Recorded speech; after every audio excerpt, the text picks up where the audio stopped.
Welcome back to PA's Surgical Robotics Industry Parallel Series. I'm joined with partner Andrew Burrows. Andrew, thanks for coming.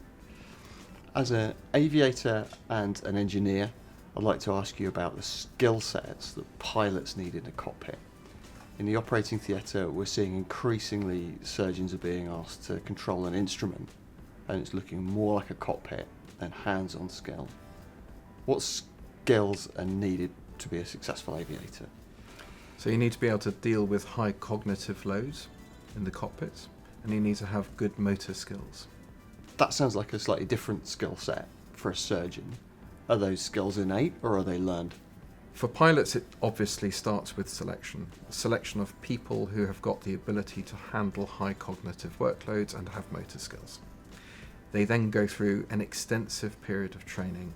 That training starts typically on simulators, and then it develops into training in the aircraft with qualified flying instructors. It's very intense. Now that's interesting. So how is the cockpit structured to minimise work rate and cognitive load on pilots? Cockpits are designed now in a very ergonomic layout. Functions are grouped. Controls are ergonomically designed so that you can tell what the control is without looking at it. They're designed so that your head is up and that your eyes are out, so that you can concentrate on what's happening outside of the cockpit and that you don't have to be looking into the cockpit. So always minimising distraction. Correct.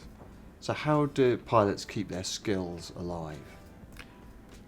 Fundamentally, pilots need to fly regularly. So they will be flying the aircraft. If they can't fly the aircraft, they'll be flying a simulator. They will be checked by a qualified flying instructor regularly to ensure that they are safe to fly. So constantly training and constantly checking for safety. Yes. So what happens if you have a break from flying or if you change platform? How's that managed? If you have a break from flying, then you will go back through the process flying simulators with qualified flying instructors, monitoring your every move, and then you will progress onto the actual aircraft, again with instructors checking and signing you off. If you change aircraft, if it's a similar aircraft, you will go through a differences training. If it's a completely different aircraft, you'll go through the whole sequence of flying the simulator through to flying the final aircraft, again with a qualified flying instructor signing you off. So it's the same skill set, you train on the differences between the aircraft you're Correct. moving from and to. Yeah. Oh, that's interesting where surgeons may need to move between robotic platforms. I wonder how we account for that. So something that's coming into digital surgery is task automation. It feels a little bit like autopilot. How does task automation fit in the aviation workflow?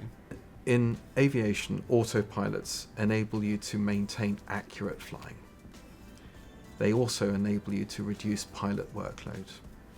Great, so I can reduce cognitive burden and I can stay accurate. Is there a risk in doing that the manual skill of conducting the operation, in our case, can be lost? Yes. The risk of autopilots is that pilots lose the manual control experience. They therefore have to train. That training could be in a simulator to ensure that they can take over in the event that they need to disable the autopilot. So you need to keep a balance of hands-on skill and allow yourself use of automated features. That's interesting. Well, thanks for joining me today, Andrew. It's been very interesting. I think there's a lot we could learn procedurally in surgery from aviation and in terms of the way we design our products. Thank you. My pleasure.